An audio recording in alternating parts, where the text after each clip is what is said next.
বেশ কিছুদিন ধরে এইগুলো আলোচনা করে আসছি। এগুলো একটু কঠিন।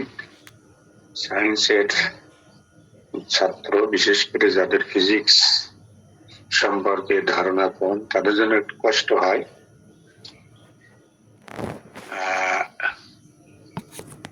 তারপরেও আমরা সহজ করে বলার চেষ্টা করি যাতে হৃদয়ঙ্গম হতে পারে। আমরা গত ক্লাস গুলিতে এই সবগুলো আলোচনা করছিলাম।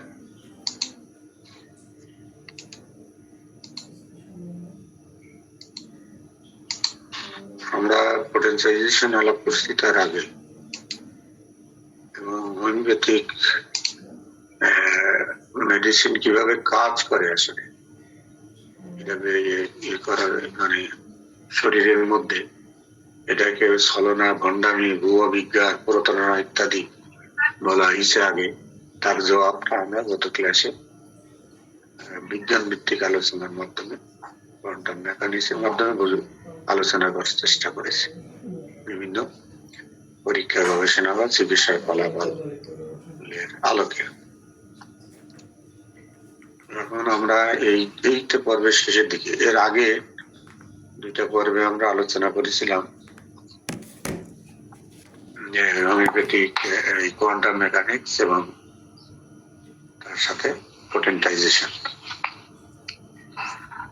পোটেন্টাইজেশনটা আজকে আর আমরা আলোচনায় আনলে আমরা রাত যাইতে পারবো না শেষের দিকে। এখানে তারপরেও আমরা যদি একটু দেখি,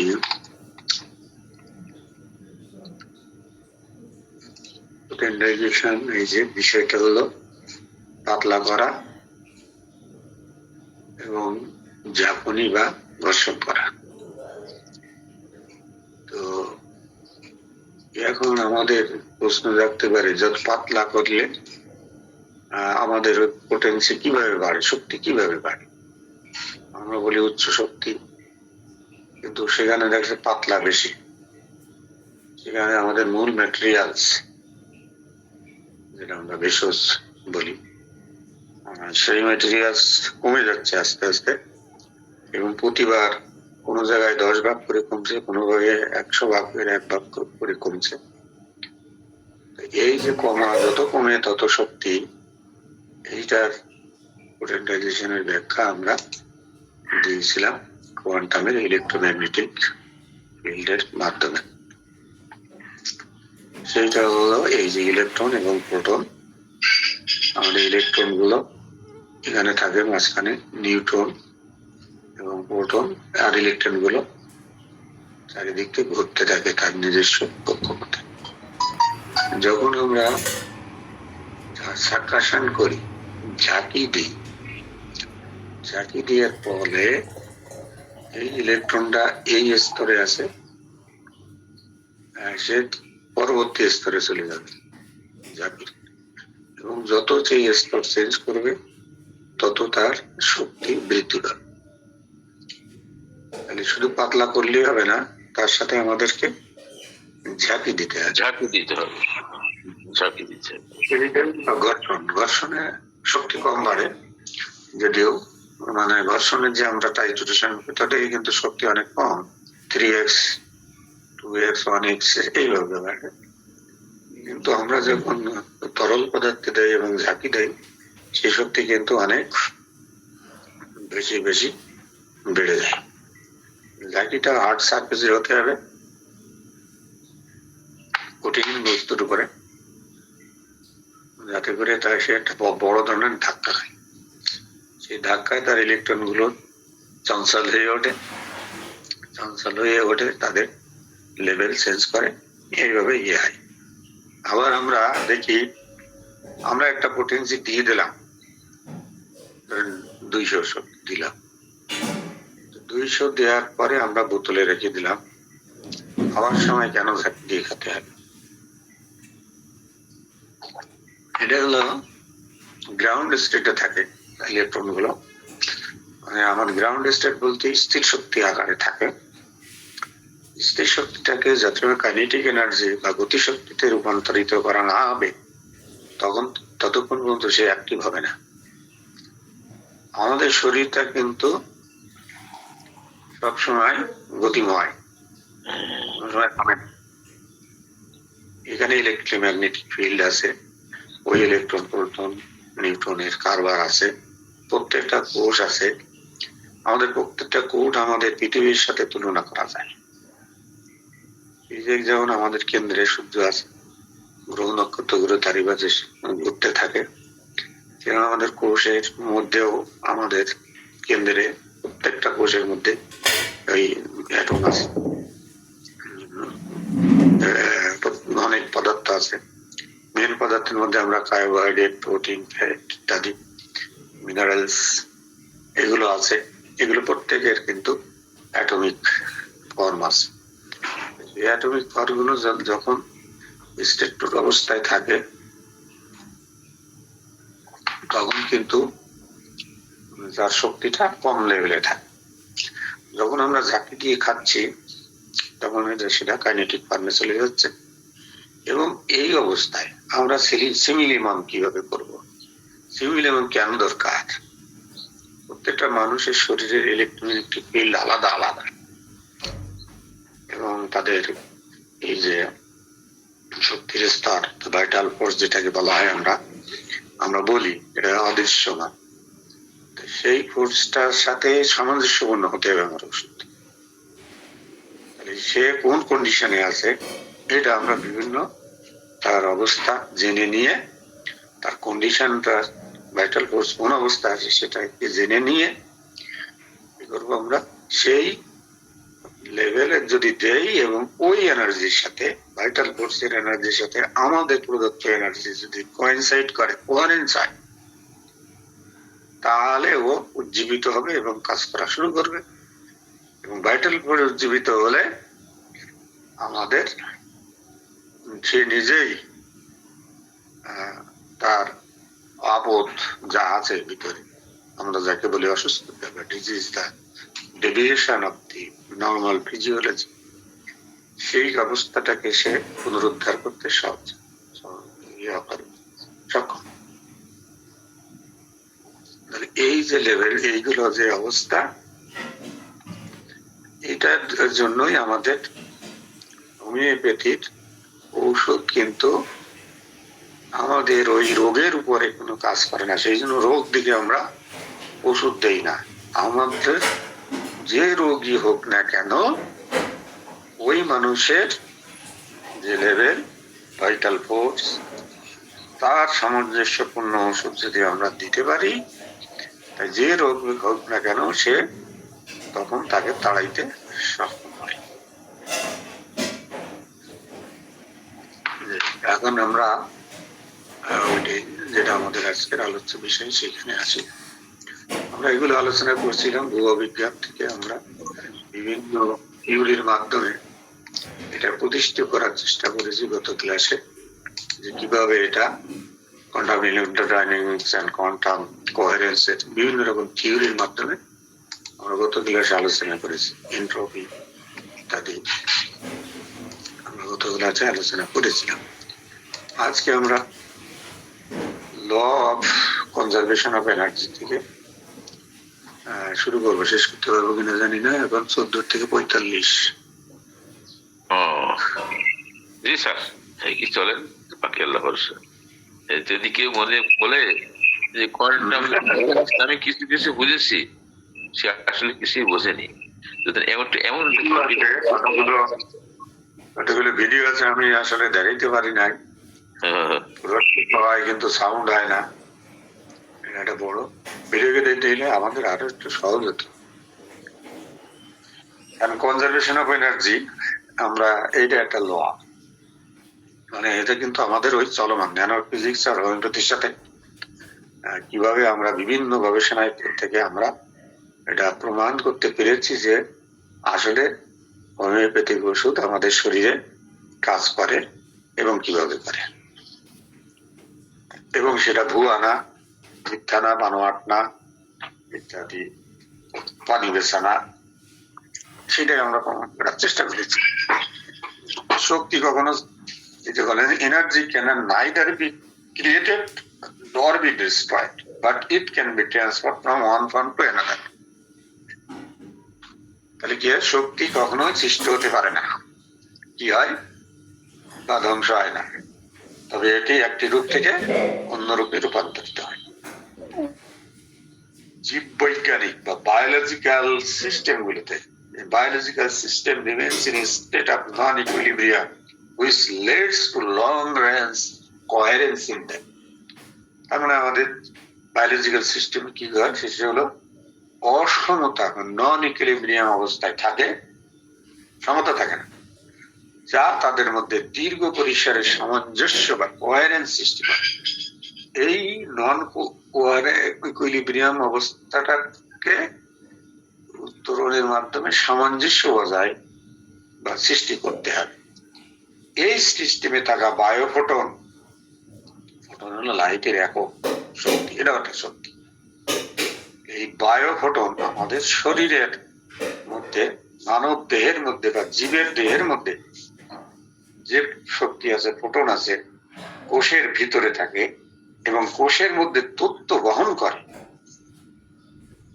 যা সাধারণত ইলেকট্রন মাইক্রোস্কোপে দেখা সম্ভব নয়। অত্যাধুনিক মাইক্রোস্কোপ মানে ইলেকট্রন মাইক্রোস্কোপ, যা কয়েক লক্ষ গুণ বেশি বড় করে দেখা যায়, সেখানেও এই ফোটন দেখা যায় না।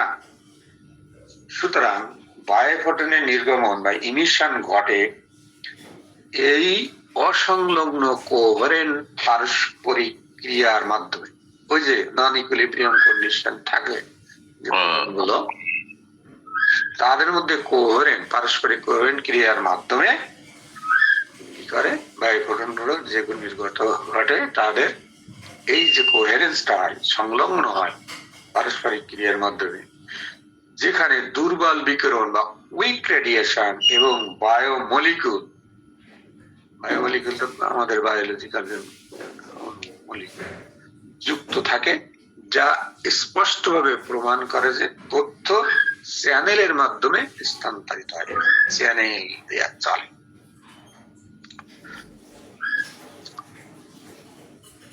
This transfer of energy or information is a continuous process.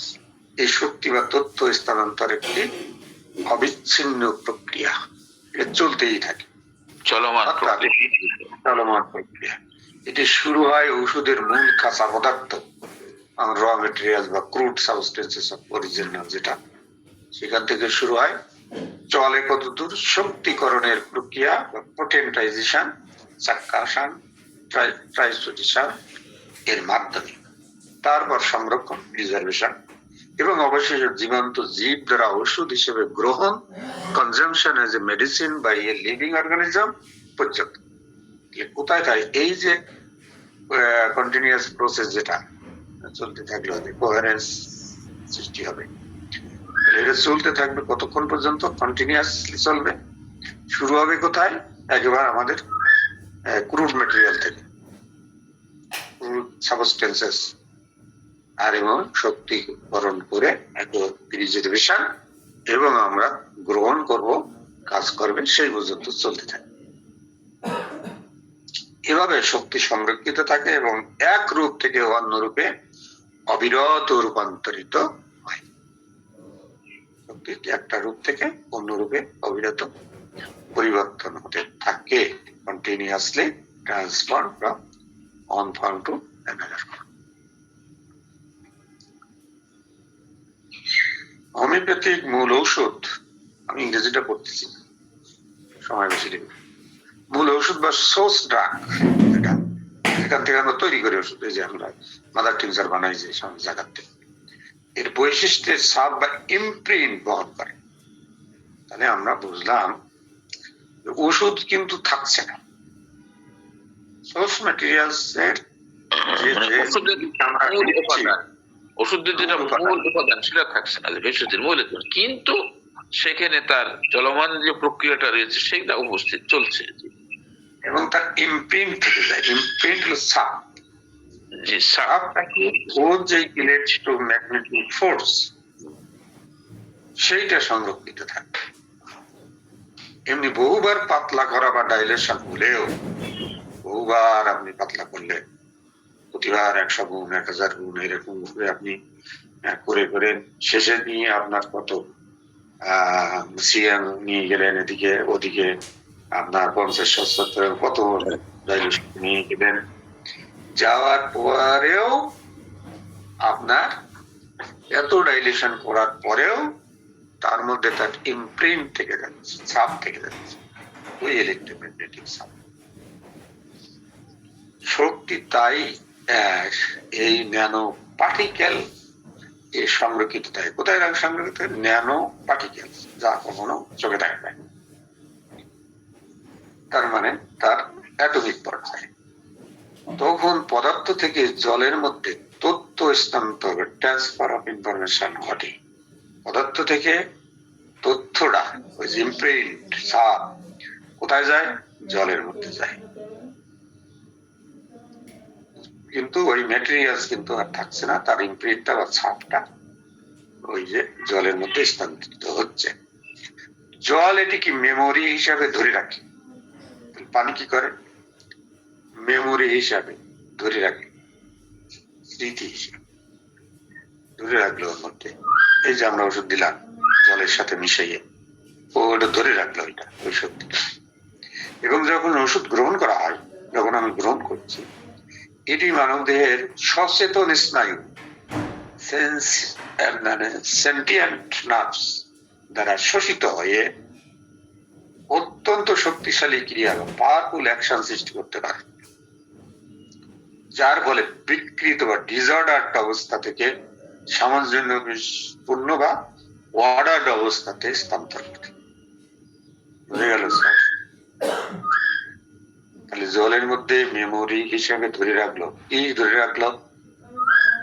ওই ন্যানো পার্টিকেলের যে ইমপ্রিন্ট, ছাপ, শক্তি মেমোরি হিসেবে থাকলো। এখন যখন আমরা গ্রহণ করছি ওইটা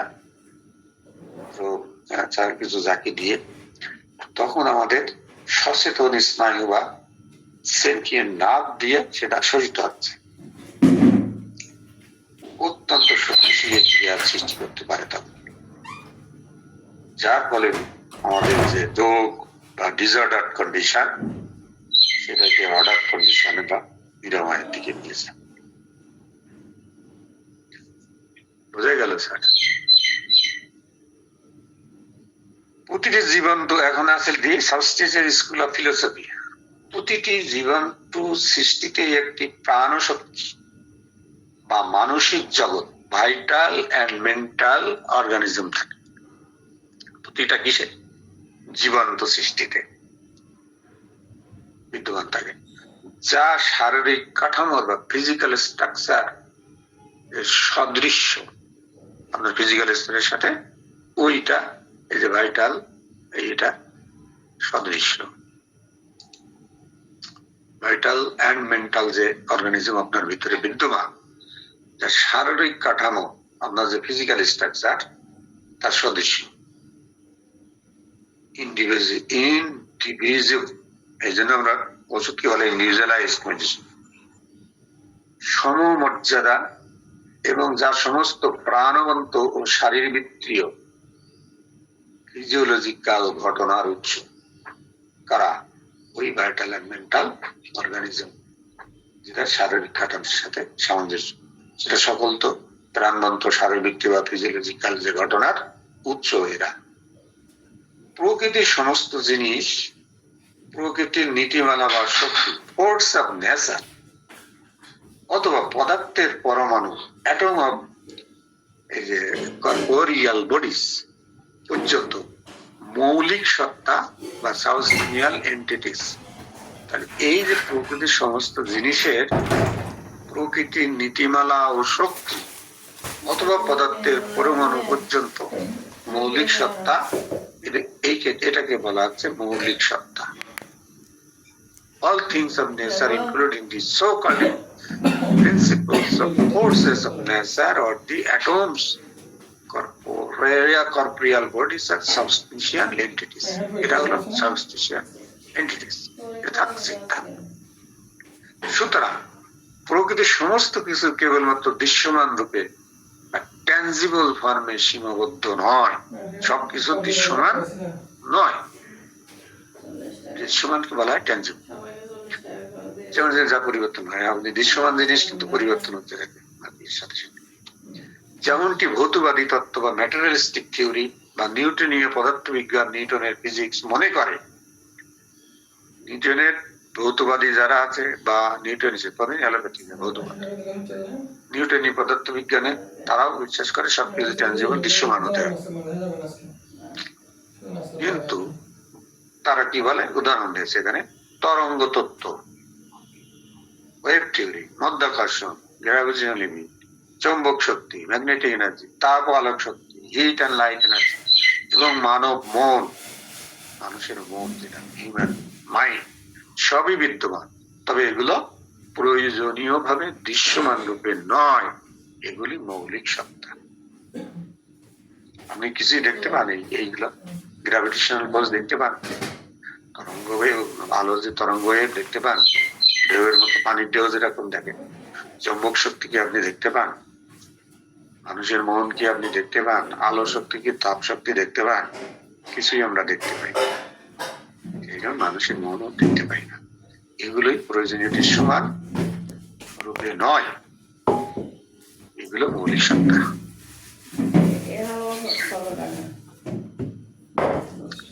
আপনি কি কখনো ভেবেছেন কিভাবে একজন মানুষ স্বাভাবিক ভাইটালস, নর্মাল ভাইটালস যেটা, এবং সম্পূর্ণ স্বাভাবিক পরীক্ষা নিরীক্ষার রিপোর্ট, প্যাথোলজিক্যাল রিপোর্ট থাকার পরও সুস্থতা অনুভব করতে পারে, অসুস্থতা অনুভব করতে পারে? আপনার পরীক্ষা নিরীক্ষার রিপোর্ট সব ভালো, স্বাভাবিক, আপনার ভাইটাল সবই আছে, আপনার নর্মাল ভাইটাল অবস্থা, এরপরও আপনি অসুস্থতা বোধ করছেন। এটাকে কি কখনো ভেবে দেখেছেন? কেন? আপনি কি কখনো ভেবেছেন কিভাবে একজন মানুষ তাকে রোগের এতগুলো উপসর্গ, সিমটম বর্ণনা করতে পারে, যদিও তাদের ল্যাব রিপোর্টে কোনো গঠনগত বা কার্যগত ত্রুটি নাই? কোনো গঠনগত আপনি কোন টেস্ট করে কিছুই পাবেন না, কিন্তু যে বলতে যে আমার এই হচ্ছে, ওই হচ্ছে, অমুক আছে, তমুক আছে, অনেকগুলো সিমটম আপনাকে বলে দেবে উপসর্গ, যদি সব রিপোর্ট নর্মাল। এটা কেন হয়? অথবা আপনি কি কখনো দেখেছেন যে একজন রোগী হোমিওপ্যাথিক ওষুধ গ্রহণের পর তাদের সামগ্রিক সুস্থতা, ওভারঅল ওয়েলবিং নিয়ে খুশি থাকেন, এমনকি ল্যাব রিপোর্টে কোনো পরিবর্তন না হলেও আপনি হোমিওপ্যাথি দিলেন, তার যে সমস্যা ছিল ওইগুলো ল্যাব রিপোর্টে ছিল, সেগুলো এখনো আছে, কিন্তু সে খুশি, তার ভালো লাগতেছে, লাগে না? এটাও তো একটা বিষয়, সে খুশি। খুশি কেন? তার মেন্টাল লেভেল থেকে সে সুস্থই আসছে। এর উত্তর হলো জীবন শক্তি বা ভাইটাল ফোর্স। তাহলে আমরা কোন জায়গায় আসলাম? জীবন শক্তি চলে আসলাম। এইগুলো যে প্রশ্ন করলাম, এইগুলো সব প্রশ্নের উত্তর হলো ভাইটাল ফোর্স। এবং হোমিওপ্যাথিক ওষুধের গতিশীল ও অদৃশ্য, ডাইনামিক অ্যান্ড ইমমেটেরিয়াল বৈশিষ্ট্য। আমরা যখন কোনো প্রভাব বা ইফেক্ট দেখি, তখন তার পিছনে সবসময় একটি কারণ থাকে। যে প্রভাবই দেখবেন না কেন, বা যে ইফেক্ট দেখবেন না, ইফেক্টটা তার মননে এতে যে ভালো বোধ করতেছে, আবার তার রিপোর্ট ভালো, সে অসুস্থ বোধ করতেছে, এই যে বিষয়গুলো যখন দেখি, তার পিছনে কোনো অবশ্যই কারণ আছে। সেটাই বলেছে, সেই কারণটা কি? সেই কারণটা হলো ভাইটাল ফোর্স, ডাইনামিক এন্ড ইমমেটেরিয়াল বৈশিষ্ট্য হোমিওপ্যাথিক মেডিসিন। ইমমেটেরিয়াল বলেছে কেন? ওর মধ্যে মেটেরিয়াল নাই, খালি আছে শক্তি।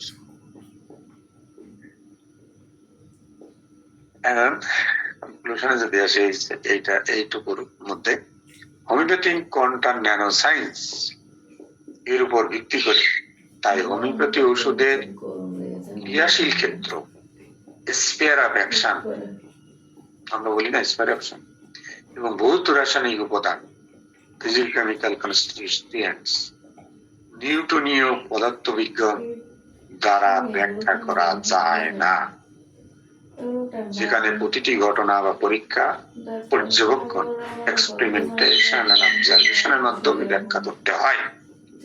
নিউটনের পদার্থবিদ্যা সবকিছু পরীক্ষা নিরীক্ষা বা পর্যবেক্ষণ করে করতে হয়, কিন্তু এই যে আমাদের যে কোয়ান্টাম ন্যানো সায়েন্সের ক্রিয়া এইগুলো এইগুলো দিয়ে ব্যাখ্যা করা যাবে না। কোন আশ্চর্যের বিষয় নয় যে হোমিওপ্যাথি আবিষ্কৃত হওয়ার দিন থেকে বিতর্কের বিষয়, সাবজেক্ট অফ ডিবেট রয়েছে। আবিষ্কার থেকে ডিবেট আছে, কিন্তু এটি তার কার্যকারিতা বা এফিকেসি প্রমাণ করেছে প্রতিটা পরীক্ষা, ক্লিনিক্যাল গবেষণা এবং কেস রিপোর্টে, trial, clinical research and case report, যা হোমিওপ্যাথিক চিকিৎসকদের দ্বারা সারা বিশ্বের বিভিন্ন জায়গায় প্রমাণিত হয়েছে। তাহলে এর সমালোচনা জন্মলগ্ন থেকে হয়ে আসছে, কিন্তু এর কার্যকারিতা সেটা প্রমাণ করেছে পরীক্ষা, ক্লিনিক্যাল গবেষণা, কেস রিপোর্ট ইত্যাদি দ্বারা। Quantum electrodynamics, QED, quantum coherence, resonance theory, এগুলো কিন্তু আমরা আগে আলোচনা করেছি। তারপর এন্ট্রপি আলোচনা করেছি, এবং ভাইটাল ফোর্সের ধারণা এখন বললাম। স্পষ্টভাবে প্রমাণ করে যে হোমিওপ্যাথিক চিকিৎসা বিজ্ঞানসম্মত, সায়েন্টিফিক, যুক্তিসঙ্গত এবং সম্পূর্ণরূপে বাস্তব তথ্যের উপর ভিত্তি করে, বেসড আপন ফ্যাক্টস। এছাড়া মৌলিক বা সাবস্টিশিয়াল এবং অদৃশ্য বা ইম্যাটেরিয়াল বিষয় বিদ্যমান, এমনকি আমরা তা পরিমাপ করতে না পারলেও। এগুলো সবই, যেমন আপনি মন দেখতে পান না, আপনি ভাইটা পলসও দেখতে পান না, সেই রকম হোমিওপ্যাথি চিকিৎসা পদ্ধতির যে ওষুধ ব্যবহার করা হয় তার রিয়াকশনটাও আপনি দেখতে পাবেন না, তার যে ম্যাটেরিয়ালস এর মধ্যে থাকে সেটাও দেখতে পাবেন না, সেটা ইমপ্রিন্ট আকারে থাকে এবং সেটি কাজ করে। এটাই আমাদের এটা প্রমাণিত। কোয়ান্টাম ফিজিক্স হোমিওপ্যাথি আর বিষয়। কোয়ান্টাম পদার্থবিজ্ঞান এবং যদি সাধারণ কথোপকথনে সহজে সংযুক্ত মনে হয় না, প্রকৃতপক্ষে অপরকে গুরুত্বপূর্ণ ভাবে প্রভাবিত করে। তাহলে quantum physics and homeopathy do not readily linked in common discourse আলোচনায় actually inform one another in a rather significant way। একটা আরেকটাকে প্রভাবিত করে এই কোয়ান্টামের সাথে। কোয়ান্টাম পদার্থবিজ্ঞানের মূল নীতিগুলো বোঝা, গাইডিং প্রিন্সিপাল গুলো হোমিওপ্যাথির যান্ত্রিকতা বা মেকানিক্স সম্পর্কে আলোকপাত করবে এবং সমগ্র তান্ত্রিক চিকিৎসা বা হলিস্টিক হিলিং বিজ্ঞান ব্যাখ্যা করা। এই যে আমরা হলিস্টিক চিকিৎসা বলি, তাহলে এইটা ব্যাখ্যা করবে কি কোয়ান্টাম পদার্থবিজ্ঞানের মূল নীতিগুলো, যেগুলো বলা হয় গাইডিং প্রিন্সিপালস অফ কোয়ান্টাম। এই যে হোমিওপ্যাথির যে মেকানিক্স সম্পর্কে আলোকপাত করবে এবং সমগ্র তান্ত্রিক বা হলিস্টিক হিলিং বিজ্ঞান ব্যাখ্যা করবে। এই প্রবন্ধে যেটা আমরা আলোচনা করতেছি, কোয়ান্টাম পদার্থবিজ্ঞান ও হোমিওপ্যাথির সংযোগ, কোয়ান্টাম পদার্থবিজ্ঞানের সাথে হোমিওপ্যাথির একটা যে লিঙ্ক আছে, সংযোগ আছে, উপস্থাপন প্রতিটি ধারণাকে এমন ভাবে বিশ্লেষণ করে যা সমগ্র মানব জীবনের হলিস্টিক হিউম্যান বিং সঙ্গে সংযুক্ত।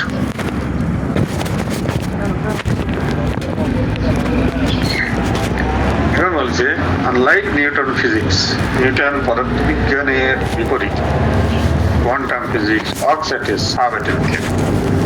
কারণ নিউটনের এগুলো দৃশ্যমান এবং তা পরীক্ষা নিরীক্ষার মাধ্যমে প্রমাণিত, সুতরাং তা অ্যাটমিক লেভেলে বা তার উপরে। আর কোয়ান্টাম পদার্থ বিজ্ঞান হলো সাব অ্যাটমিক টেকনিক। এটা আমাদের আরো পরে নিউটন প্রোটন লেখা, যেখানে নিউটনি পদার্থবিজ্ঞান পরমাণু এবং অণুর সাথে সম্পর্কিত, সেখানে কোয়ান্টাম পদার্থবিজ্ঞান বিভাজ্য নয় এমন শক্তির একক বিভাজনা করা যায় না। যেমন ডিসক্রিট ইনডিভিজিবল ইউনিট অফ এনার্জি বা কোয়ান্টা বলা হয় শক্তির নিয়ে কাজ করে, গ্রুপ অফ এনার্জিকে বলা হয় কোয়ান্টা। তাহলে কোয়ান্টাম ফিজিক্স এবং আমরা নিউটনীয় পদার্থবিজ্ঞানের মধ্যে নিউটনীয় বিজ্ঞান পদার্থবিজ্ঞান বলে যে প্রত্যেকটি ক্রিয়ার একটি সমান ও বিপরীত প্রতিক্রিয়া থাকে। এটা আমরা সবাই জানি, নিউটন থার্ড ল। প্রত্যেকটি পদার্থের একটি state that every action has an equal and opposite reaction. সেইটা বলে হলো নিউটনীয় পদার্থবিজ্ঞান। এখন দেখি আমরা, যদিও এই নীতি যন্ত্রপাতির ক্ষেত্রে সত্য, আমাদের বন্দুক দিয়ে গুলি গেলে পিছনে ধাক্কা, যে কোনো যন্ত্রপাতি ক্ষেত্রে এটা সত্য। মানব জীব বিজ্ঞানে যতটুকু গতিতে গেল ততটুকু গতি পিছনে রেখে গেল, ধাক্কা দিলে পিছনে, এই অপোজিট। এখন এইটা হলো, যদি এই নীতি যন্ত্রপাতির ক্ষেত্রে সত্য, মানব জীব বিজ্ঞানে হিউম্যান বায়োলজির ক্ষেত্রে এটি ভুল প্রমাণিত হয়, কারণ এটি মানুষের মধ্যে বিদ্যমান জীবন শক্তি বা ভাইটাল এনার্জিকে বিবেচনা করে না, যা মানুষকে তাদের অংশের যোগফলের চেয়েও বৃহত্তর করে তোলে। এই হাত, পা, নাক, কান, বুড়ি ইত্যাদি, এই যে প্রত্যেকটা অংশ, এটা যদি যন্ত্র ভাবেন আলাদা আলাদা ইয়ে করা করলে যেটুকু আসে, তার চেয়ে তাদের মানুষের ভাইটাল এনার্জিটা আরো অনেক উপরে, মানে এই সবার কাজ করলে যায় তার চেয়ে আরো উপরে। সবার অংশের যোগফলে চেয়েও বৃহত্তর করে তোলে। এই সীমাবদ্ধতা থাকা সত্ত্বেও নিউটনীয় পদার্থবিজ্ঞান আজকে প্রচলিত চিকিৎসায়, এই যে অ্যালোপ্যাথিক মেডিসিন, কনভেনশনাল মেডিসিনে ব্যাপকভাবে ব্যবহৃত হয়। আমরা দিছে মানব জীব বিজ্ঞানের বা হিউম্যান জীব বিজ্ঞান যেটা বলা হয়, বায়োলজিক্যাল সায়েন্স সাথে সম্পর্কিত নিউটনীয় পদার্থবিজ্ঞানের 3টি আইন, 3 লজ অফ নিউটনিয়ান ফিজিক্সে ব্যাখ্যা দেওয়া হলো। পদার্থবাদ, ম্যাটেরিয়ালিজম, এটা নিউটনের দ্বিতীয় একটা পদার্থবাদ। এই তত্ত্ব বলে যে শারীরিক পদার্থই একমাত্র মৌলিক বাস্তবতা, ফান্ডামেন্টাল রিয়ালিটি। শরীরে পদার্থ আছে আমাদের, প্রস্থ, মাংস, হাড় এবং এদের যে গঠন, সেইগুলোই হলো আসল। যখন এটি চিকিৎসা বিজ্ঞান ও মানব চিকিৎসা জীব বিজ্ঞান বা মেডিকেল বায়োলজি প্রয়োগ করা হয়, তখন মানুষের শরীরকে একটি যন্ত্রের মতো কাজ করা পৃথক অঙ্গগুলো সমষ্টি বা collection of separate organs working together as a machine হিসেবে দেখা হয়। তাহলে এই পদার্থবাদের মধ্যে মানুষের সমস্ত অর্গানের কাজগুলোকে একত্রে একটি মেশিনের মতো মনে করা হয়। মানুষের শরীরটা একটা যন্ত্র, মেশিন। যদিও এই ধারণা প্রচলিত চিকিৎসা বা কনভেনশনাল মেডিসিনে এখনো ব্যাপকভাবে ব্যবহৃত হয়। এটা আমাদের কনভেনশনাল মেডিসিন, যেটা বলে আমরা অ্যালোপ্যাথিক বলি বা হোমিওপ্যাথি বলি, সেখানে এই থিওরি ব্যবহার করে। এর বিপরীতেও প্রচুর প্রমাণ রয়েছে, এর ব্যতিক্রম আছে। সম্প্রতি জীববিজ্ঞানের ক্ষেত্রে করা গবেষণায় প্রমাণিত হয়েছে যে কোষের রিসেপ্টর গুলো শুধুমাত্র অণুর প্রতি নয়, শক্তির প্রতি ও প্রতিক্রিয়া দেখায়। তাহলে এখন জীববিজ্ঞানের ক্ষেত্রে গবেষণায় দেখা গেল যে কোষের রিসেপ্টর যেগুলো আছে শুধুমাত্র অণু নয়, শক্তি যেটা আছে তার প্রতি প্রতিক্রিয়া দেখায়। কারণ আমরা কোয়ান্টাম এই যে পোটেন্টাইজ মেডিসিন কিন্তু শক্তি আকারে যাচ্ছে। প্রকৃতপক্ষ বিদ্যুৎ চৌম্বক ক্ষেত্র বা ইলেকট্রোম্যাগনেটিক ফিল্ডস কোষ জীব বিজ্ঞানের প্রতিটি স্তরে প্রভাব ফেলে, যার মধ্যে রয়েছে ডিএনএ আরএনএ সংশ্লেষ, ডিএনএ সিনথেসিসটা এর মধ্যে রয়েছে কিসের মধ্যে? ইলেকট্রোম্যাগনেটিক ফিল্ড দ্বারা। আরো যদি এনার্জি মানে এই ডিএনএ আরএনএ কিন্তু আপনি চোখে দেখতে পাবেন না। রোগ নির্ণয়ের জন্য যেমন CAT scan, CT scan, MRI, X-ray, কিন্তু মানব দেহে তার প্রভাব সাধারণত উপেক্ষিত থাকে। তাহলে ওই যে আমাদের ম্যাটারিয়ালিস্টিক থিওরি, সেটা কিন্তু এই যে কনভেনশনাল মেডিসিনের ক্ষেত্রে এই ডিএনএ আরএনএ ইত্যাদি এবং এই CT scan, cat scan, MRI ইত্যাদি এইসব ক্ষেত্রে ব্যবহার করতে পারে, কিন্তু মানব দেহে তার সাধারণ দেখা যায় না, উপেক্ষিত হয়। আরেকটা হলো রিডাকশনিজম বা হ্রাসবাদ।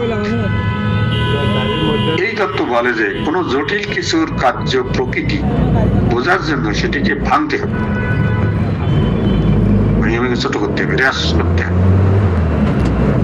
পৃথক অংশগুলো অধ্যয়ন করতে হবে, আলাদা আলাদা অংশগুলো অধ্যয়ন করে যন্ত্রপাতি খুলে যখন আলাদা আলাদা আমরা দেখি এটা কি ইলেকট্রন না আমরা একটা ইলেকট্রনিক্স যন্ত্র খুলি, কোনটা কোন পার্টস, তার কি কাজ ইত্যাদি এরকম আলোচনা করি। পৃথক অংশগুলো অধ্যয়ন করতে হবে এবং পুনরায় জোড়া লাগাতে হবে। জোড়া লাগাও, take it in part, study the usual pieces and resemble them, যুক্ত করলাম যেন বোঝা যায় এগুলো কিভাবে একসাথে কাজ করে। তাহলে প্রত্যেকটা অংশ মিলে কিভাবে কাজ করে সেটা বোঝা যায়। যখন এটি যন্ত্রপাতির ক্ষেত্রে মেশিনের ক্ষেত্রে প্রয়োগ করা হয় তখন এটি কার্যকর হয়, তখন সব জড়িত দিলে সে তখন আবার কাজ করতে শুরু করে। এটি ভাঙা অংশকে নতুন অংশ দিয়ে প্রতিস্থাপন করে যন্ত্রটি নতুনের মতো কাজ করে। ভেঙে চুরে গেছে একটা পার্টস আবার নতুন লাগাই দিলে সেটা কাজ করবে। কিন্তু যখন এটি মানব দেহে হিউম্যান বডিতে প্রয়োগ করা হয় তখন এটি ব্যর্থ হয়, কারণ শরীরের প্রতিটি অঙ্গ অন্য অঙ্গ এবং পুরা দেহের সঙ্গে পরস্পর সম্পর্কযুক্ত, ইন্টাররিলেটেড।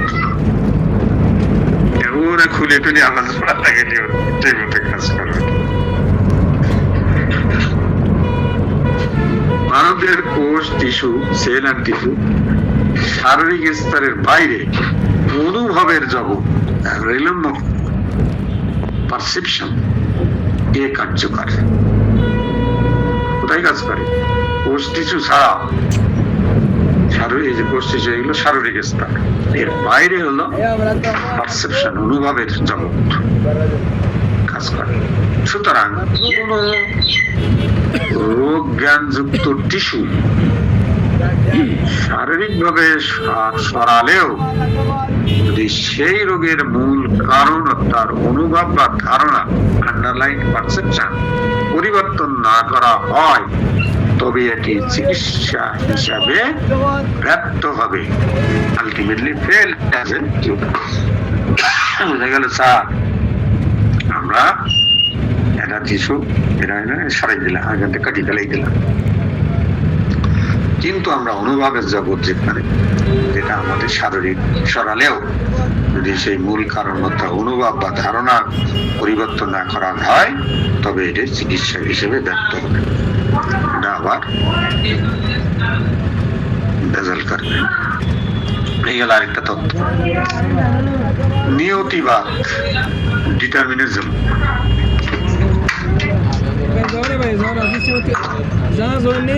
ডিটারমিনিজম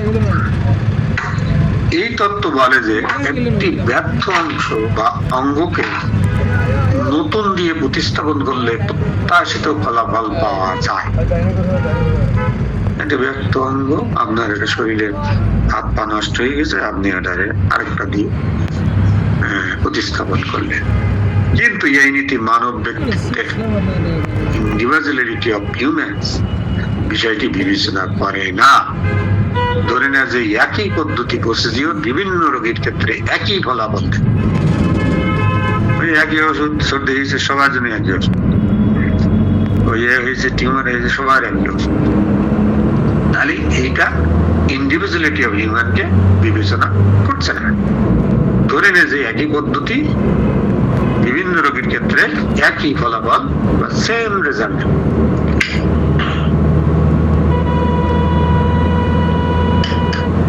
যদিও তাদের অনুভূতি বা পারসেপশন এবং কোষীয় শক্তি, সেলুলার এনার্জিস ভিন্ন। প্রত্যেকটা ইন্ডিভিজুয়ালের অনুভূতি আর কোষের যে শক্তি তা ভিন্ন ভিন্ন থাকে। তাহলে সুতরাং একই জিনিস সব জায়গায় কার্যকর হবে। এই ধরনের পার্থক্য বিবেচনা না করার ফলে প্রায় অঙ্গ প্রতিস্থাপন বা অর্গান ট্রান্সপ্লান্ট চলাকালীন প্রতিস্থাপিত অঙ্গটি শরীর গ্রহণ করতে ব্যর্থ হয়, মিলাইতে হয় এর সাথে ব্যর্থ হবে, এবং এর ফলে রোগীর জীবন বিপন্ন হয়। আপনি কিডনি ট্রান্সপ্লান্ট করবেন, মিলতে হবে ওটা এর সাথে, না মিলে তো কাজ করবে না, জীবন বিপন্ন হবে। যা একটা চলতেছিল সেটা ফেলে দিয়ে আরেকটা লাগানো হয়েছে। এটাই হলো ডিটারমিনিজম বা নিয়তিবাদ। এই তিনটে থিওরি আমরা দেখলাম। এখন আসি আমরা কোয়ান্টাম পদার্থ বিজ্ঞানে একটি ভিন্ন সেট অফ প্রিন্সিপলস অনুসরণ করে। তাহলে নিউটনের ওই তিনটা ধারণা, তার থেকে কোয়ান্টাম আমাদের অন্য ধারণা অনুসরণ করে, সেট অফ প্রিন্সিপলস অনুসরণ করে, যার মধ্যে সবচেয়ে মৌলিক হলো সাম্প্রতিক সম্ভাব্যতা তত্ত্ব বা থিওরি অফ পটেনশিয়ালিটি, যা বলে যে প্রতিটি পরিস্থিতির একাধিক সম্ভাব্য ফলাফল, মাল্টিপল পটেনশিয়াল আউটকামস রয়েছে। প্রতিটি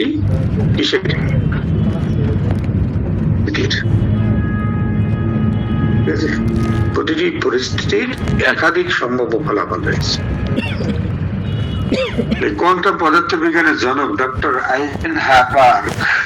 আইজেনবার্গ বলছেন অনুযায়ী পর্যবেক্ষণের মুহূর্তে পর্যবেক্ষক ও পর্যবেক্ষিত উভয়ই পরিবর্তিত হয়। আপনি এটা পর্যবেক্ষণ করতেছেন, এই সময় যে জিনিসটাকে পর্যবেক্ষণ করা হচ্ছে, দেখছে রোগী বা যে পর্যবেক্ষণ করতেছে, আপনি রোগী দেখছেন, রোগী পর্যবেক্ষণ করতেছেন, আপনার পরিবর্তন আসতে পারে পারসেপশনে। আবার যাকে পর্যবেক্ষণ করতেছেন তার ভিতরগত পরিবর্তন আসতে পারে। ঠিক কথা। আপনার সামনে কিন্তু এর মধ্যে দুইজনের মধ্যে পরিবর্তন আসতে পারে। ক্যালিফোর্নিয়া ইনস্টিটিউট অফ নোয়েটিক সায়েন্স গবেষক এবং সিনিয়র বিজ্ঞানী ডক্টর ডেন র্যাডেন এই যুক্তি আরো এগিয়ে নিয়ে বলেছেন মানব ইচ্ছা শক্তি, হিউম্যান ইন্টেনশন, ইচ্ছা শক্তি কোয়ান্টাম তরঙ্গের বা কোয়ান্টাম ওয়েভের উপর সরাসরি প্রভাব ফেলে। আপনার মা ইচ্ছা শক্তিটাও কোয়ান্টাম ওয়েভের উপর প্রভাব ফেলতেছে। এই দাবিটি প্রমাণ করার জন্য র্যাডিন কি করলেন? নিম্নলিখিত পরীক্ষা পরিচালনা করলেন। কি পরীক্ষা? র্যাডিন একটি কম্পিউটার স্থাপন করেছিলেন যার সাথে র্যান্ডম ইমেজ জেনারেটর সংযুক্ত ছিল। বিভিন্ন ইমেজ ফটো সাথে যুক্ত করা ছিল। এই জেনারেটরে বিভিন্ন ধরনের ছবি, উত্তেজক ইরোটিক ছবি, ভয়ঙ্কর বা স্ক্যারি ছবি, রোমাঞ্চকর স্টাইলিং ছবি ইত্যাদি অন্তর্ভুক্ত ছিল কম্পিউটারে, যা দর্শকদের শরীরে বিভিন্ন প্রতিক্রিয়া সৃষ্টি করত। বডিলি রেসপন্স, এক একটা দেখতো তার এক এক রকম অনুভূতি বা প্রতিক্রিয়া সৃষ্টি করত। এই পরীক্ষার মাধ্যমে র্যাডিন আবিষ্কার করেন যে দর্শকদের শরীরের প্রতিক্রিয়া, যেমন তার ঘাম, শ্বাসকষ্ট, হৃদস্পন্দন, এইগুলো কিন্তু ওঠানামা এইগুলো করতে মনে হয় ওই যে মেশিন দিয়ে আমি কম্পিউটারের সাথে যুক্ত করে দেখলাম। প্রতিটি ছবি প্রদর্শনের 1 থেকে 10 সেকেন্ড পূর্বেই হচ্ছিল। তার মানে একটা ছবি দেখে যে তার যে প্রতিক্রিয়া, অন্য ছবি দেখার 1 থেকে 10 সেকেন্ডের পূর্বেই তার এই যে পরিবর্তন আসতেছিল শরীরের মধ্যে, দর্শকের শরীরের প্রতিক্রিয়া, যেমন ঘাম, শ্বাস প্রশ্বাস, হৃদস্পন্দন এগুলো কম বাড়া বা ইত্যাদি পরিবর্তন হচ্ছিল। এরপর তিনি উপসংহার টানেন মানুষ তাদের ভবিষ্যতের সাথে মিলিত হওয়ার জন্য একটি কোয়ান্টাম তরঙ্গ প্রেরণ করে। মানে ওই জিনিসটা দেখছে না, কিন্তু আগের থেকে তার প্রতিক্রিয়া হচ্ছে। এটা তুমি ব্যাখ্যায় বলতেছেন উপসংহারে যে মানুষ তাদের ভবিষ্যতের সাথে মিলিত হওয়ার জন্য একটি কোয়ান্টাম তরঙ্গ প্রেরণ করে। কোয়ান্টাম তরঙ্গ তার ভিতরে যা আছে সেটা প্রেরণ করে। এই কোয়ান্টাম তরঙ্গগুলো ব্যক্তির প্রতিটি ধারণার মাধ্যমে ইন্ডিভিজুয়াল পারসেপশন ধীরে ধীরে প্রবাহিত ফিল্টার এমন প্রক্রিয়াজাত হয় যাতে তথ্যের অতিভার ইনফরমেশন ওভারলোড এড়ানো যায়। তাহলে এই যে তরঙ্গগুলো সে প্রেরণ করলো, এটা হলো তার প্রতিটি ধারণার এই যে ইন্ডিভিজুয়াল পারসেপশন গুলো ধীরে ধীরে প্রভাবিত হবে, ফিল্টার হবে শরীরে এবং প্রক্রিয়াজাত হবে, প্রসেসিং হবে আর কি, process হবে, filtered and processed through his individual perception to prevent information overload. Information যাতে ওভারলোড না হয় এই জন্য আগে থেকে সে প্রক্রিয়াজাত করতে থাকে। এই কারণে ধারণা বা পারসেপশন গুরুত্বপূর্ণ। এই মানুষের ধারণা আছে, এটি নিয়ন্ত্রণ করে কোয়ান্টাম তরঙ্গ কিভাবে ফিল্টার ও প্রক্রিয়াজাত হবে। কোয়ান্টাম তরঙ্গটা কিভাবে ফিল্টার হবে, ফিল্টার করা তো বোঝেন ছাত্র, এবং প্রক্রিয়াজাত হবে, প্রসেস হবে, এবং শেষ পর্যন্ত নির্ধারণ করে সেই শক্তির ধরন ও ক্ষমতা, kind and capacity of energy কিরকম, তারপরে যা কোষীয় স্তরে বা সেলুলার লেভেলে দিয়ে প্রভাব ফেলে। তাহলে এই যে কোয়ান্টামের যে তরঙ্গ, সেই তরঙ্গের কথা এখানে বলা হলো।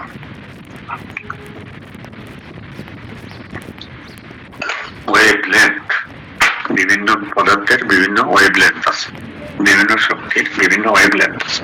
শক্তি কিন্তু ওয়েভে চলে, ডাইরেক্ট না। যে কোনো শক্তি হোক, তাপ হোক, বিদ্যুৎ হোক, আলো হোক, প্রত্যেকটা ওয়েভে চলে, এটাই তার কোয়ালিটি।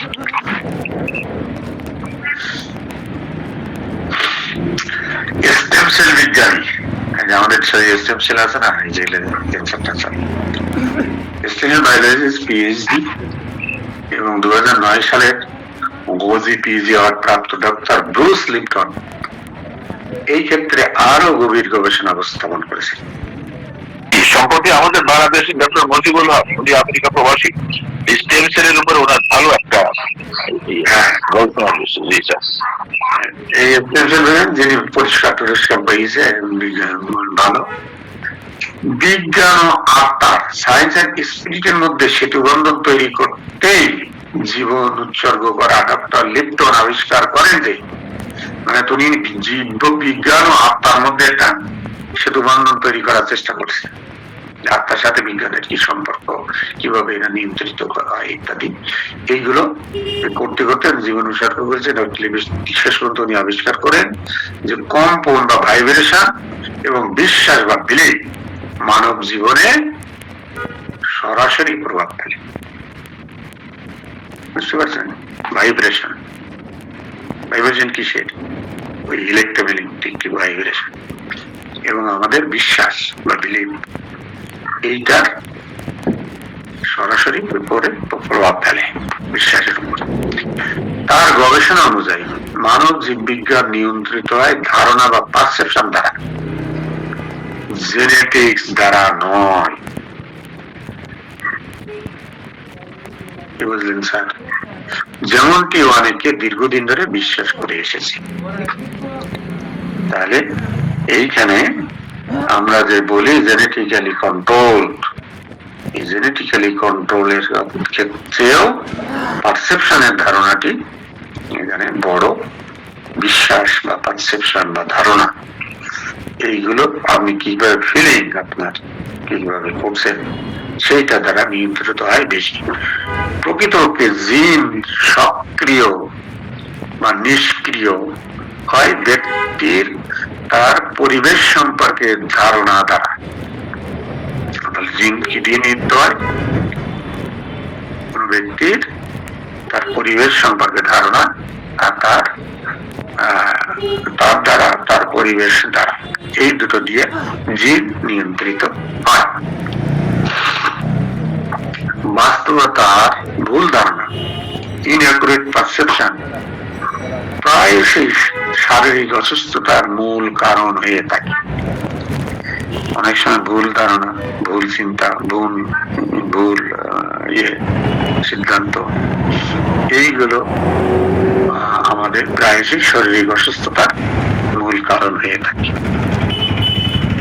উদাহরণস্বরূপ অ্যানোরেক্সিয়া, তো জানেন আপনারা, আক্রান্ত ব্যক্তির নিজের স্থূলতার প্রতি বিশ্বাস, believe in his or her own obesity, তার জীববিজ্ঞানকে পরিবর্তন করে এবং দ্রুত ওজন হ্রাসের কারণ হয়। বুঝলেন স্যার? অ্যানোরেক্সিয়া হলো মোটা লোক, মোটা হলো সে ব্যক্তি নিজের স্থূলতার প্রতি বিশ্বাস, believe in his or own obesity, তার জীববিজ্ঞানকে পরিবর্তন করে এবং ওজন দ্রুত হ্রাস পায়। এই যে তার যে ধারণা, তার যে বিশ্বাস, যে অ্যানোরেক্সিয়া, এইভাবে তার মধ্যে যে পরিবর্তন আসে চিন্তার, যে আমার এটা কমানো দরকার, এ করা দরকার, মুখ করা দরকার, তমুক করা দরকার, এই ধারণা পরিবর্তনের সাথে সাথে তার এই ওজনের পরিবর্তন আসতে থাকে। মানে দুশ্চিন্তা ইত্যাদি মুক্ত মুখ করতে করতে এসে শুধু জীব বৈজ্ঞানিক স্তরে বা স্ট্রিক্টলি বায়োলজিক্যাল লেভেলে দিয়ে সাধারণভাবে কার্যকর হয়। মস্তিষ্ক থেকে প্রাপ্ত সংকেত বা সিগন্যাল অনুসরণ করি। তাহলে মস্তিষ্ক থেকে যে সংকেতটা সে পায়, এই জীব বৈজ্ঞানিক স্তরে এইটা কার্য করে সেই অনুসারে। ধারণা ছোট্ট একটি পরিবর্তন, সিম্পল চেঞ্জ ইন পারসেপশন, দেহে প্রেরিত সংকেতকে পরিবর্তন করতে পারে। Alter the signal send to the body. তাহলে ধারণার একটি ছোট পরিবর্তন, সিম্পল চেঞ্জ ইন পারসেপশন, আপনার যে ধারণার একটি ছোট্ট পরিবর্তন হয়, সেটা আপনার দেহের সংকেতকে পরিবর্তন করতে পারে এবং শেষ পর্যন্ত সেই জীব বৈজ্ঞানিক আচরণ বা বায়োলজিক্যাল বিহেভিয়ার পরিবর্তন করতে পারে, যা রোগ সৃষ্টি করে। যে জীব বৈজ্ঞানিক আচরণটাকে রোগ সৃষ্টি করে, সেইটাকে যদি আপনার সংকেত দিয়ে যদি আপনি পরিবর্তন করতে পারেন, তাহলে আপনার রোগ পরিবর্তিত হবে বা ছেড়ে যাবে। রোগ সৃষ্টির কারণটা অবদমিত হবে, দূর হবে। অবদমিত না তো দূর হবে। অনেক বড় বড় গবেষণা তো, এমনকি ক্যান্সারের মতো রোগ যা অনেকেই বংশগত প্রবণতার ফল বলে মনে করে, তার ধারণার শক্তি, এনার্জি পারসেপশন দ্বারা উদ্দীপিত হয়। এনার্জি ট্রিগার্ড, উদ্দীপ্ত হয়। তাহলে কি ক্যান্সারের রোগ আমরা সাধারণত বংশগত প্রবণতার মনে করি, কিন্তু ফল মনে করা হয় তার ধারণার শক্তি দ্বারা আবার উদ্দীপ্ত হয়, মানে বেড়ে যায়। নিষ্ক্রিয় জিন, ডরম্যান্ট জিন ধারণা একটি ভুল। প্রতিটি ব্যক্তির ডিএনএ তে মানব জেনোমের সম্পূর্ণ copy, complete copy of the human genome রয়েছে, 23 জোড়া, এবং তাই যে কোনো রোগ বিকাশের সম্ভাব্য potential to develop any disease থাকে। যে কোনো রোগ হতে পারে।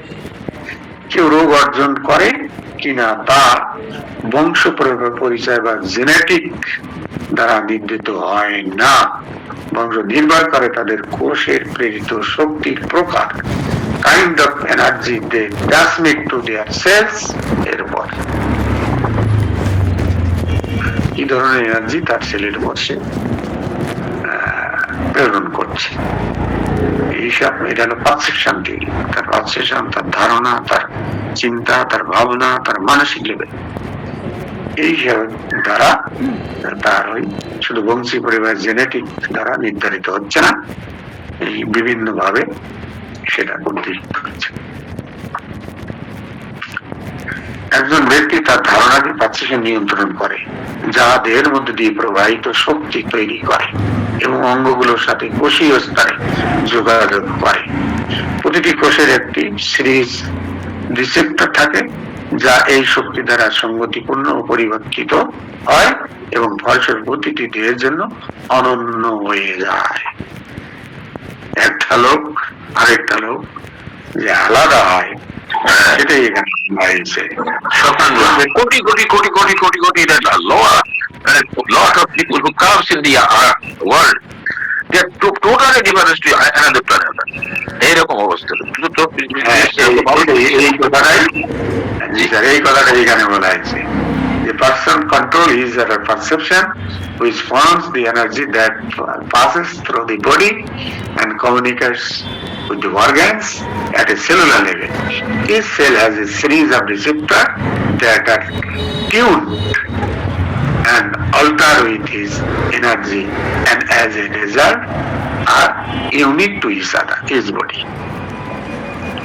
এটাই বলা হচ্ছে এখানে, একজন ব্যক্তি তার ধারণাকে নিয়ন্ত্রণ করে, যা দেহের মধ্যে দিয়ে প্রবাহিত শক্তি তৈরি করে, ওই ধারণা পারসেপশন, অঙ্গগুলোর সাথে কোষীয় স্তরে যোগাযোগ করে, ওই যে শক্তি কোষের সাথে যোগাযোগ করলো। প্রতিটি কোষের একটি সিরিজ অফ রিসেপ্টর আছে, গ্রহণ করে এই শক্তিকে, যা এই শক্তি দ্বারা সংগতিপূর্ণ পরিবর্তিত হয়। এই ওর সাথে যদি সংগতিপূর্ণ হয় তাহলে পরিবর্তিত হয় এবং ফলস্বরূপ প্রতিটি দেহের জন্য অনন্য হয়ে ওঠে, ইন্ডিভিজুয়ালাইজড, ইউনিক। ধারণা বা পারসেপশন হলো পরিবেশ বা এনভায়রনমেন্ট এবং মানব জীব বিজ্ঞানের, হিউম্যান বায়োলজির মধ্যে ইন্টারফেস। এই যে একটার সাথে আরেকটা রিলেশন, এটি শারীরিক অনুভূতির মাধ্যমে ফিজিক্যাল সেন্সেশনে পরিবেশ সম্পর্কে সচেতনতা, অ্যাওয়ারনেস সৃষ্টি করতে সহায়তা করে। তাহলে এই যে ধারণা এবং পরিবেশ মানব জীবনের মধ্যে একটা সামঞ্জস্য তৈরি করে, ইন্টারফেস তৈরি করে, এটি শারীরিক অনুভূতির মাধ্যমে এই যে আপনার অনুভূতি গুলো জাগ্রত হবে এবং পরিবেশ সম্পর্কে আপনি সচেতন হবেন, সৃষ্টি করতে আপনার সাহায্য করে। সচেতন পরিবেশ থেকে প্রাপ্ত সংকেত গুলো ধারণার মাধ্যমে, আবার পরিবেশ থেকে আপনি কি সেন্সেশনের মাধ্যমে আসে না, ধারণা পারসেপশন, এখানে ঠান্ডা, এখানে গরম, এখানে উল্টা পাল্টা, এই যে পারসেপশন গুলো আসলো ধারণা ফিল্টার ও প্রকৃতিজাত হয়। এর আগে যে সংকেত গুলো কোষে প্রেরিত হয়, মানে পরিবেশ থেকে ধারণার মাধ্যমে ফিল্টার হয় ও প্রকৃতিজাত হয়, এর আগে যে সংকেত গুলো কোষে প্রেরিত হয়, যে কোষে যে সংকেত গুলো আগে প্রেরিত হয়েছে, signal from the environment are filter through and processed by perception prior to their transmission to cell. মানে এই ধারণা দিয়ে সেলে যাওয়ার আগে তার ফিল্টার এবং প্রক্রিয়াজাত হয়ে যায়। একবার কোষ সংকেত গুলো গ্রহণ করলে তারা প্রয়োজনীয় ভাবে তাদের আচরণ বা বিহেভিয়ার সামঞ্জস্য করে। তাহলে যখনই কোষ এই এটা সংকেতটা গ্রহণ করছে, তখন সেই অনুসারে সে পরিবর্তিত হয়, সেই ধরনের আচরণ বা বিহেভিয়ার তখন সে করতে থাকবে।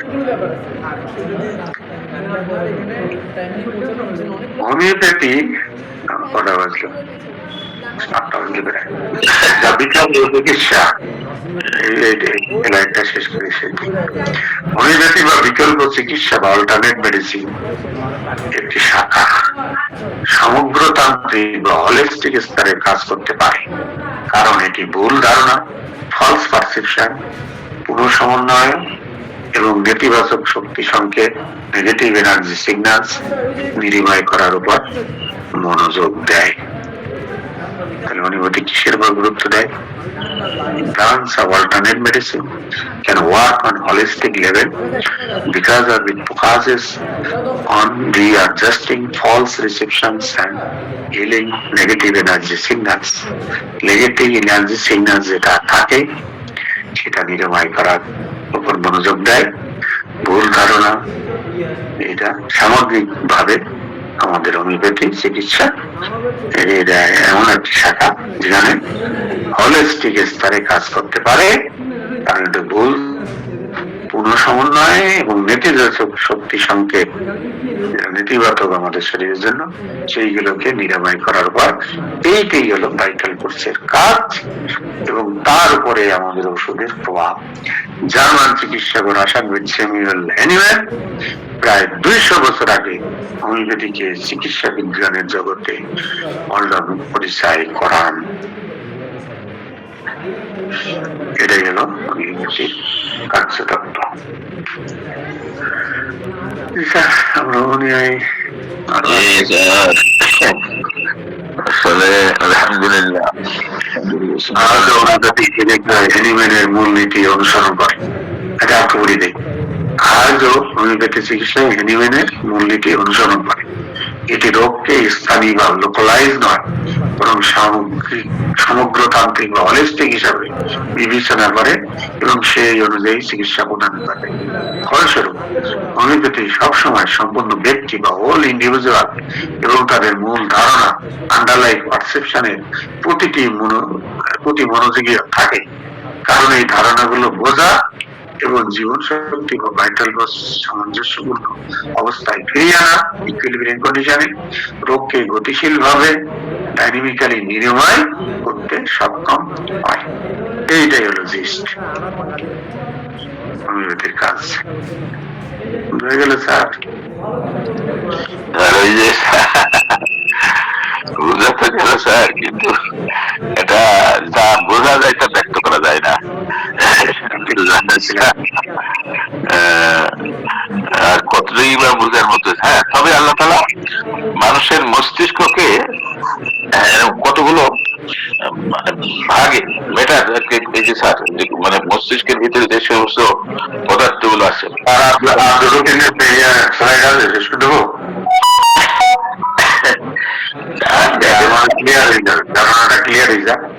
আচ্ছা, হোমিওপ্যাথি উপসর্গকে প্রদত্ত পরিস্থিতির সঙ্গে সংগতিপূর্ণ প্রতিক্রিয়া হিসেবে দেখে। হোমিওপ্যাথি উপসর্গকে প্রদত্ত পরিস্থিতির সঙ্গে সংগতিপূর্ণ প্রতিক্রিয়া হিসেবে দেখে। ওই যে আমরা সিমটমকে মিলাই না, ওষুধের সিমটম রোগের সিমটম। উপসর্গগুলো হয় বাস্তবতার ভুল ধারণা, ফলস পারসেপশন অফ রিয়েলিটি থেকে উদ্ভূত, যা দেহকে অসঙ্গতপূর্ণ প্রতিক্রিয়া করতে বাধ্য করে। উদাহরণস্বরূপ একজন রোগী অভিযোগ করতে পারে যে শীতল কক্ষে থাকার পরও গরম অনুভব করছে, বা শুধু উত্তাপ দ্বারা উপশম হওয়া দাহজনিত ব্যথা অনুভব করছেন। এই যে একটা পারসেপশন উপসর্গ দেখা দিল ভুল ধারণা থেকে উদ্ভূত, যা দেহকে অসঙ্গতিপূর্ণ করিয়ে তোলে। এই ধরনের উপসর্গের মূল শারীরিক নয়, বরং ভুল ধারণা।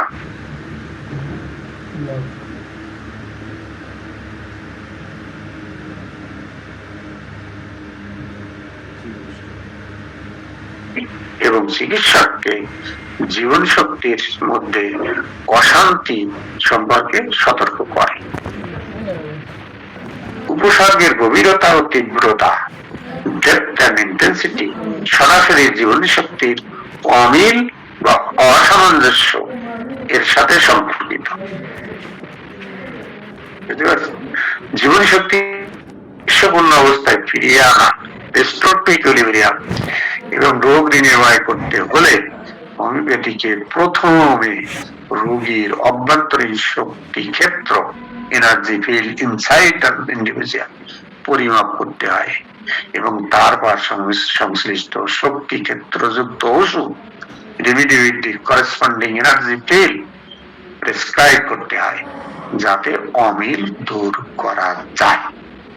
এই জীবনী শক্তির সাথে তার যে উপসর্গগুলির শক্তি যে অমিল আছে, এই যে তার পাওয়ারের যে ঘাটতি আছে, সেটা যদি দিয়ে দেন আপনি, তাহলে আপনার রোগ নিরাময় হয়ে যাবে। এই হলো শক্তির ক্ষেত্র। এই কারণে হোমিওপ্যাথিক সেশনে রোগীর স্বপ্ন, আচরণ, আগ্রহ, তীব্র অনুভূতির প্রতি প্রতিক্রিয়া, dreams, behavior, interest and reaction to strong emotions সম্পর্কে যতটা সম্ভব তথ্য জানা গুরুত্বপূর্ণ।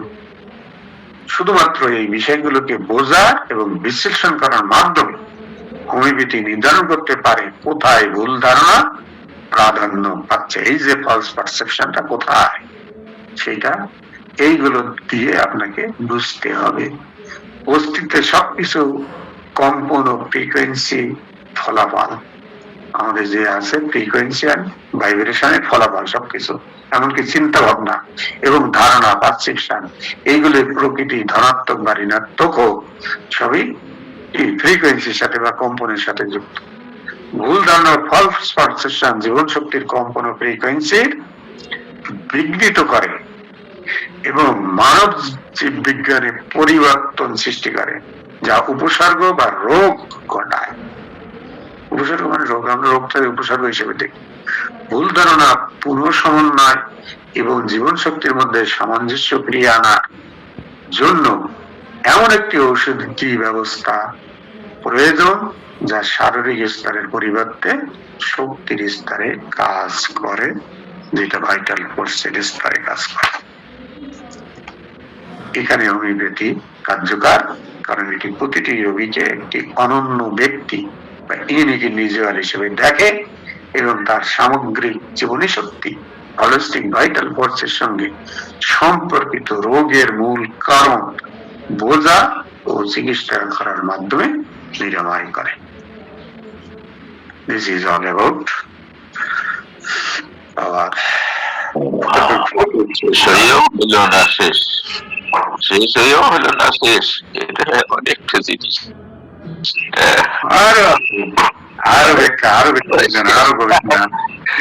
যখন দৃশ্য থেকে অদৃশ্য গিয়েছেন, তরলীকরণ যতই করতেছেন তবু তার সে হারাচ্ছে না, সে তার প্রিন্ট ছাপ থেকেই যাচ্ছে। এটা তো আমরা তো এটা এতটুকু বুঝি না, আর আমাদের মস্তিষ্ক এতটুকু কাজ। হ্যাঁ, আল্লাহ তাআলা আমাদের মস্তিষ্ককে যে কতগুলো প্যাটার্ন দিয়ে সৃষ্টি করেছেন, তা দিয়ে অবশ্যই অবিরত জানার একটা যে টেন্ডেন্সি, কৌতূহল, এটা মানুষের ভিতর থাকবে, এটা আল্লাহ তাআলা দান। তো এই জন্য এটা এত গভীর যে কিছু কিছু জায়গায় এসে নীরব হয়ে যেতে হয়, নীরব হয়ে যেতে হয় এই অবস্থাটা। তো এগুলো যেহেতু অদৃশ্য বিষয় নিয়ে, যেহেতু আমরা হোমিওপ্যাথ হিসেবে এটা আমাদের জানা থাকা দরকার, আমাদের জ্ঞানটা, যে আমরা যে ওষুধটা আসার করি এটা কি জিনিস, কোথায় আছে কেন শক্তি, তার উৎসটা, সোর্সটা থেকে, তার যার মূল উৎস থেকে ভেষজ, যেটা প্রথম তার উৎস থেকে শুরু করে, যে সে যে উৎসটা হলো, উৎস থেকে শুরু করে একদম পোটেনশিয়াল মাদার টিচার যেটা বলছি, কিন্তু তার মাদার টিচার পরের অবস্থাগুলো তো আর মাদার টিচারের রং নেই, কোনো গন্ধ নেই, কোনো অস্তিত্ব নেই, বাস চলতেছে 50 তুমি একটা দানার কথা চিন্তা করো, হ্যাপ করো, এরপরে যে আপনি 100 ml পানি দেন, এরপরে সাকশন করে যদি আবার এক গ্লাস পানি দেন, তারপরে যদি 1 টিস্পুন খান, ধরে নিলাম, চিন্তা যদি আপনি হোমিওপ্যাথ হন তাহলে বোঝেন যে কি আছে এখানে। বিশ্বাস হওয়ার কথা নয়, কিন্তু এটা বাস্তব প্রমাণিত সত্য বিজ্ঞান। কেউ অস্বীকার করলে তার সাথে কোনো বিতর্ক নেই। তার যদি একটা কথা রয়েছে যে তুমি উত্তম, তুমি অধম, তাই আমি উত্তম হইব না, এটা নিজের প্রাউডের কথা নয়।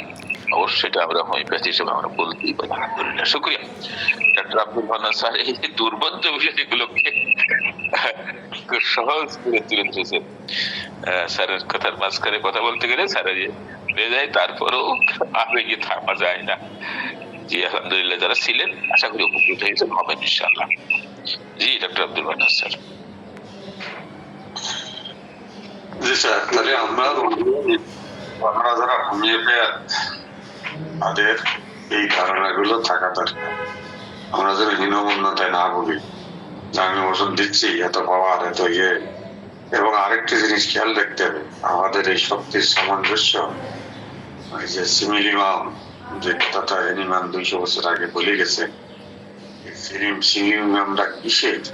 ওই শক্তি স্তরের কাজ করে কোথায়? ভাইটাল ফোর্সের উপর। ভাইটাল ফোর্স কি আমরা জানি না, দেখি না, খালি বুঝি ভাইটাল ফোর্স, কিন্তু আমাদের বিশ্বাস কি আসলে এটা কি? এটা একটা ইলেকট্রোম্যাগনেটিক ফোর্স। ফোর্সের সাথে সামঞ্জস্যপূর্ণ হতে হবে আমাদের মেডিসিনের ফোর্স। যদি হয় তাহলে কাজ হবে, যদি না হয় তাহলে আপনি ওষুধ দেবেন 10টা 15টা, কোনো কাম হইবে না। একটার এক বিন্দু এক দানার দিকে কাজ হবে, কারণ সে ভাইটাল ফোর্স তার শক্তি বাড়ছে, সেনাবাহিনী তার কমে গেছিল, সে একদল এক প্লাটুন সৈনিক পাইল, সে ধুম সে কাজ করলো, জয় করে পালাই। এইটাকে আমি মনের সাথে এইটাই মানে ধারণাটা আমি বুঝ করে নিই যে আমাদের দেশটা আক্রান্ত হয়েছে বহিঃশত্রু দ্বারা। আবার আরেকটা মেসেজ দিচ্ছি, আমাদের আরেকটা শক্তি এসে আমাকে সাহায্য করছে, আমার জীবন শক্তিটাকে শক্তিশালী করে দিচ্ছে। হ্যাঁ, আমি আছি তোমার সাথে, এটা বুঝিয়ে নেওয়া দরকার। আমি যুদ্ধ করতে করতে আমার সেনা ভয় হয়ে গেছে, আমি দুর্বল হয়ে গেছি, তখন আমার 1 প্লাটুন 2 প্লাটুন সৈন্য দরকার। ওটাই আমাদের পরিণতি। ওই সৈন্য আসবে, আমি ভাইটাল ফোর্স, আমি শক্তিশালী হব, আমি শত্রু সৈন্যদেরকে পরাজিত করিয়া বিজয় লাভ করিব, ওটাই আমাদের সুস্থতা। জি স্যার, কি জি যারা ছিলেন আলহামদুলিল্লাহ, আশা করি আলোচনা যতটুকুই থাকে স্যার। জি জি জি স্যার, কারো কিছু যদি থাকে আমরা করতে পারি, মন্তব্য ইত্যাদি যদি না থাকে তাহলে আমরা বিদায় দিতে। জি স্যার, তো করে পাওয়া যায় না, অনেকে আছেন।